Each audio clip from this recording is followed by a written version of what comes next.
Welcome to Neon Genesis Evangelion, reviewed by a guy who's actually read Genesis. Man, for y'all it hasn't been like anything more than usual, but for me it's been weeks since I recorded one of these. Whew. So I'm going experimenting with that, seeing kind of it's almost like a base script, I suppose, instead of I guess improv is what you'd call it for the previous ones. But I'm trying this now, so we're gonna go ahead and go with that. So it's the 7th episode, and shockingly, I watched the 11th episode in the still darkness.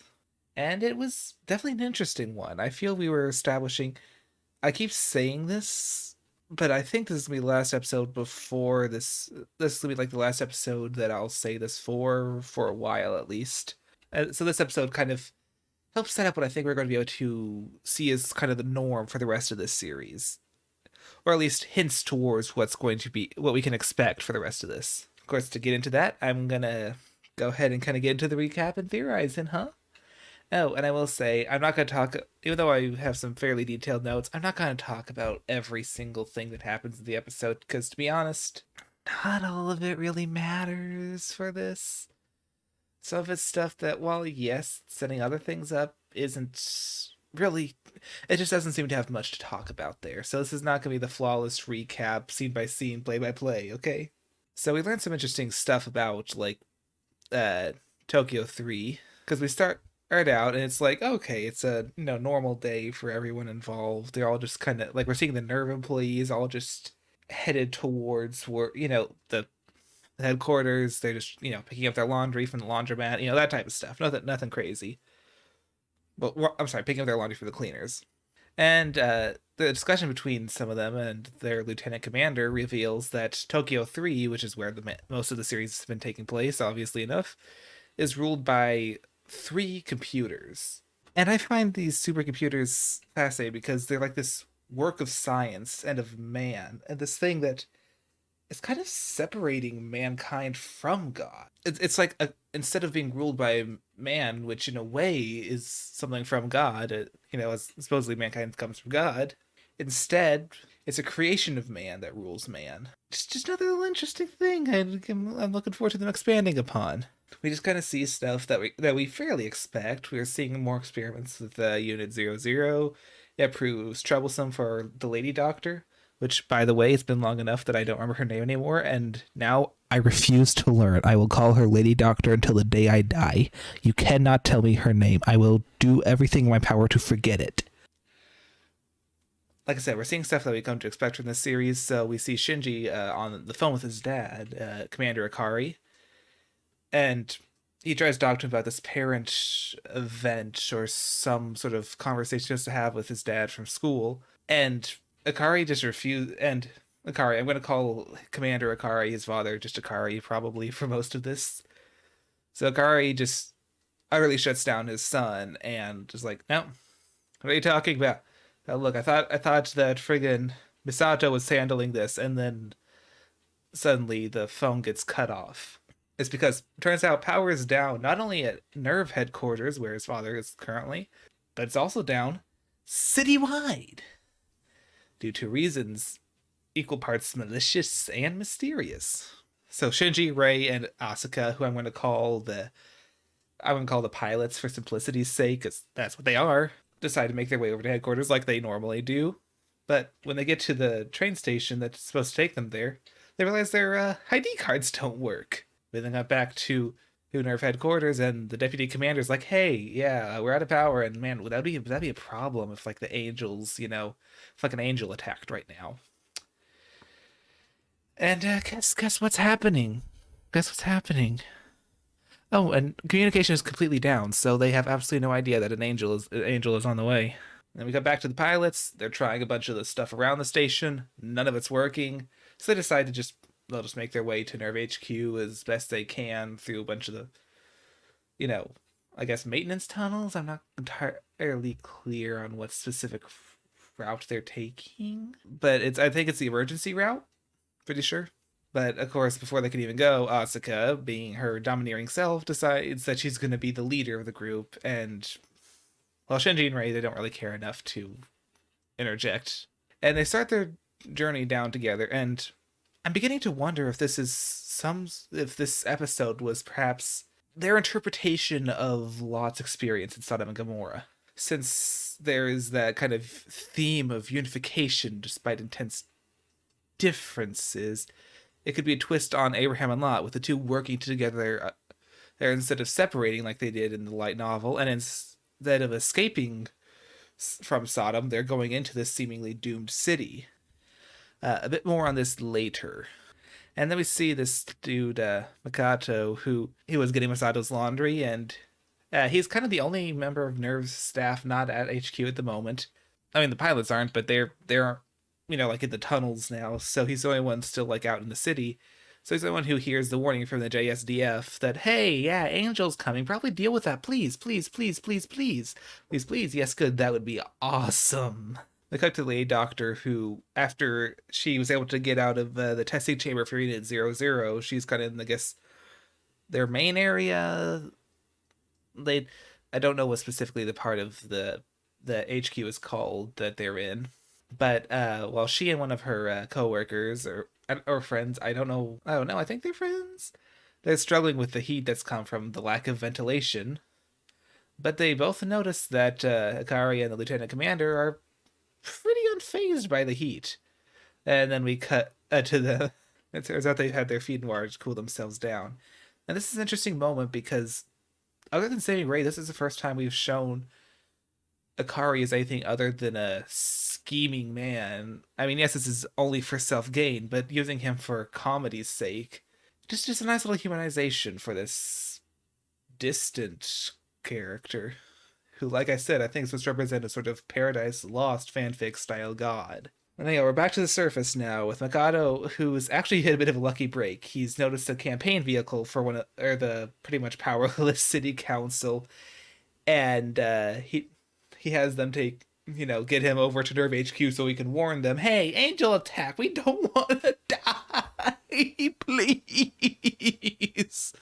But yeah, we go back to the HQ. The lead doctor, Akari, and Lieutenant Commander are all like, yeah, this blackout pretty clearly done by human hands. People who want to use this blackout out to see how we respond to a crisis like this.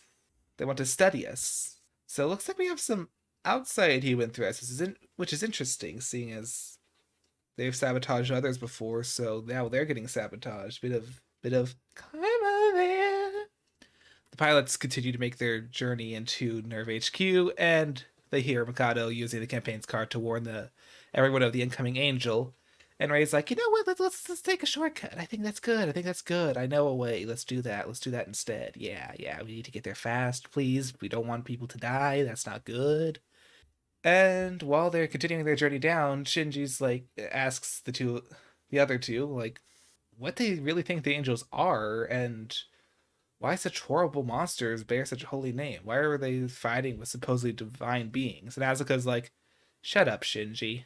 Then we get a little ways further into this, and the trio have come to a fork in their path. Asuka leads them down seemingly the wrong one, and she's like, oh, hey, wait a second, look here, this is good, there's a light over here coming for this door frame. Look at this, I'm gonna open it and find, and it's gonna be good in there. And then she's being smashed to the ground because there's an angel that just like stomped right in front of the door. She panics and then very quickly shuts the door. While the others then silently judge her, she quickly regains her composure and does her best to save face, lying about her intentions, not unlike her biblical counterpart Abraham. Because remember, Abraham would lie to get his way. That was something that guy did. I mean, back in Egypt, he's like, oh man, my wife's so friggin' hot. They're friggin' gonna kill me if they find out she's my wife. So call her my sister. So see, I'm gonna do this just to make myself look like better, or at least I guess better in the sense that I'm not somebody you want to kill, but better in like the way that a poor dude who knows karate is a bad target to be robbed. Not necessarily, good that he's poor, but good for the situation, I suppose. But she's like, yeah, no, I was doing that. We found out that we have to get there fast because, yep, there's definitely an angel. We got visual confirmation. We know we need to rush. And they're just like, yep, BS. But Mikado, he was racing past. He passed the kids. Now he's Finally made it inside HQ, and he's like, hey guys, yeah, Angel, please deal with. And Commander Kari's like, yeah, yeah, we'll deal with. So he rushes off to get the AV units as ready as he can with using their diesel generators, which still work. Though this is a bit to the surprise of Lieutenant Commander, as he's like, the pilots aren't here yet, dude. And also, that's a massive undertaking. Have you seen how big the Avas are? That they're big. And they continue to make their way to HQ, with this time Ray taking the lead, and Asuka decides, since she can't be in the lead, she's gonna poke and prod at Ray, and she's like, hey, you're the commander's favorite. You get a bunch of like special treatment, don't you? She's poking at her, trying to get her to break her eternal calm, and of course it doesn't work. It doesn't work at all, man. And Ray's like, look, I get no special treatment, all right? I don't get special treatment, and I know you think I do, but I don't look down on you. That's not a thing. Asuka had suggested that she looks down on her, and she's like, no, that's not a thing. Nope. And yeah, then we cut back to like the men of the station, led by Akari, and they're working to get the Avas up and running, as both he and the lead doctor are quite certain that the pilots are on their way. But the pilots, well, their way isn't that good of a way, because their way is blocked by a collapse. So that way ain't good. The good way, you got to find a better way to get that way, to get to where you're going, because that way broken. I've said way a lot. Okay, man, I'm trying. I'm very tired. But Ray advises, like, hey, you know what? Let's use these vents to go the rest of the way. We can squeeze through there. We really need to get there. And hey, there's a collapse. We need to deal with that. And while she's working to get the grates open, Asuka says to Shinji that she thinks Ray's a bit on the scary side and a real holier than thou type person. Then the three of them are, making their way down the vents now, crawling. They're on their hands and knees, and Shinji, who's in the rear, probably because he's completely unassertive, is told by Asuka, don't look up, because she doesn't want him staring at her panties. And when he immediately fails to follow his instructions, seeing as he kind of needs to look up to know where he's going, she starts kicking him in the face, and her violence results in the vents completely collapsing, dropping them right next to the lady doctor. And then Akari's like, oh, hey, they're here. Okay, make the final preparations. And Shinji's like, wait, what? What's going on? And, and Lady Doctor explains that, yeah, his dad ordered the Ava's prep because he had total faith that three of them would arrive. And to Shinji, this is a bit of a small thing, but it does kind of prove to him that his father does trust him, at least on some level. Perhaps it's the beginning of some sort of healing between Adam and God we never really saw in the original. I don't know, could be something interesting. But the pilots are finally inside their Avas, so they head off to take care of the Angel, which is now stopped directly over Nerve HQ. So they're headed up, through the shaft. They're like, okay, we're gonna almost to the top. But yeah, the Angel's kind of stopped over that part, and it started leaking acid. So it starts injuring Asuka and Ray, who are above Shinji. They fall, and all three of them drop their rifles, while Shinji, who is able to catch them, drops his as well. So it's like, yeah, okay, now we don't have a long range attack, so we can't get close because of massively corrosive acid. So they hide in a nearby area, which is large enough for them to fit, but too low for them to reach the beast. And Asuka's like, okay. And this is her actually proving she has some leadership skills for once. So she's like, okay, look, one of us is going to act as a shield. They're going to absorb the acid attack, and the other two are going to make their way down to retrieve the rifle and kill it. So one's going to make their way down as quick as they can, toss the rifle up to to a person above them, then they'll take aim and fire. And Ray's like, okay, I'll tell you what, I'll be the shield. And Asuka's like, no. I'm doing it myself. And Shinji's like, no, that's way too dangerous. And she says, look, you saved my life. My turn. And although absorbing the acid attacks does cause her immense pain, since, she has that kind of link with her Ava, she's able to remain long enough for the two of them to get the gun, and they successfully destroy that friggin' Angel. And we kind of have a bit of a time skip, and the powers finally start to come back. And we see the pilots have kind of made their way outside the city, just kind of watching the stars. And while it's going on, they start talking about what a difference it makes in the night sky without city lights. Asuka insists, hey, look, it's a lot better with the city lights, as it's pretty deserted looking otherwise. It feels a lot safer with them. And in response to that, Ray suggests the idea that man fears the dark, so they push it away with as much light as they can. She says fire, and that's probably meant to mean more than one thing, and not just sources of light. If you get my drift. And then Shinji wonders to the both of them. He's like, "Is that what makes maybe humanity so special? And is that why the angels are attacking us?" And Asuka dismisses this instantly, saying they couldn't possibly know something like that. And that's where the episode ends. And to kind of tie back to let's talk about Sodom and Gomorrah, I find interesting that also reversal of, if for those of you who remember the destruction of Sodom and Gomorrah, basically Lot, who was living there, and God told him, "Look, I'm going to destroy the city. There's too many wicked people. No more, no more. The city just cannot exist anymore." But Lot's like, look. Let me find. It's not fair to destroy 50 good men to destroy a couple hundred wicked ones. That's just not right. I mean, they can't be punished for somebody else's sins. That's not okay. God's like, "You're right. You go find 50 men and won't destroy it." So he does that, and guess what? He couldn't find him. Couldn't find him, and he keeps trying to get God to lower the number. Eventually gets to 10 men. Couldn't find 10 good men in the entire city. Lot was the only decent man in the entire city. And then he had to make his escape from it so he wouldn't be destroyed. And I like this reversal because here they're able to save Nerve. They're able to save the city. It's not all lost because the people in there were hardworking. Because this time, Akari turns out to be a bit better of a man than they expected because the men of the station worked hard. They did want to save everyone. So they ended up being saved. There were righteous men, and therefore they lived. But even outside of the Sodom and Gomorrah interpretation, which I really like, I find this episode interesting. Interesting in a few other regards.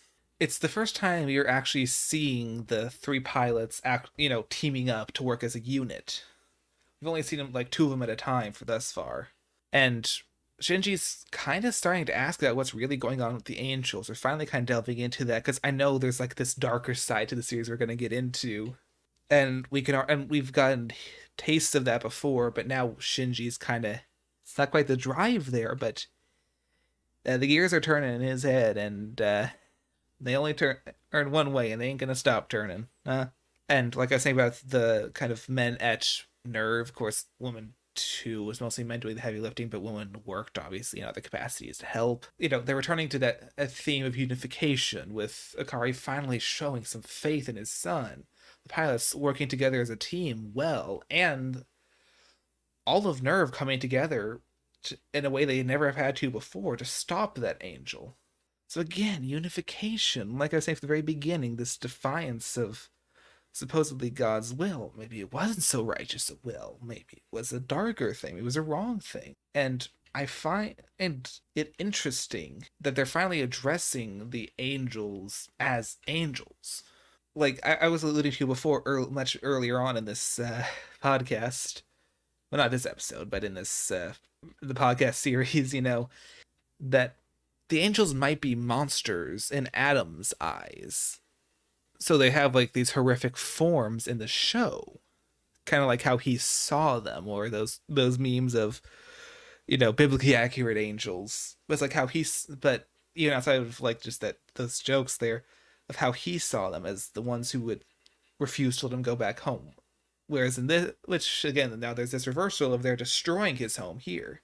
But I find it interesting that they aren't just angels in name. They are actually reaffirming their connection with God.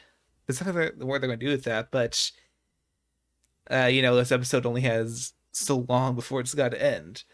And I'm looking forward to this getting kind of to the real meat of the story. It's like, this was like the first taste or even whiff of that fiction steak. And like the episodes coming on and later on, they're gonna help us, fully enjoy. They're gonna let us fully devour that savory storytelling. I'm very excited to see where they're going with it. But that doesn't come until, say it with me, the next episode. And with that episode ended and the theorizing over, that's about it for me. So thank you so much for listening or watching. I don't know why you would watch. This is a podcast. I don't. There's not really any visuals. I guess you can do that though if you want. Sure, why not? But thank you so much. If you can like, please like or whatever equivalent you got. Subscribe if you can or whatever equivalent you got again. Comment if you can. Share this. And this is G freaking W. Wishing you good night, good day, and good friggin' bye.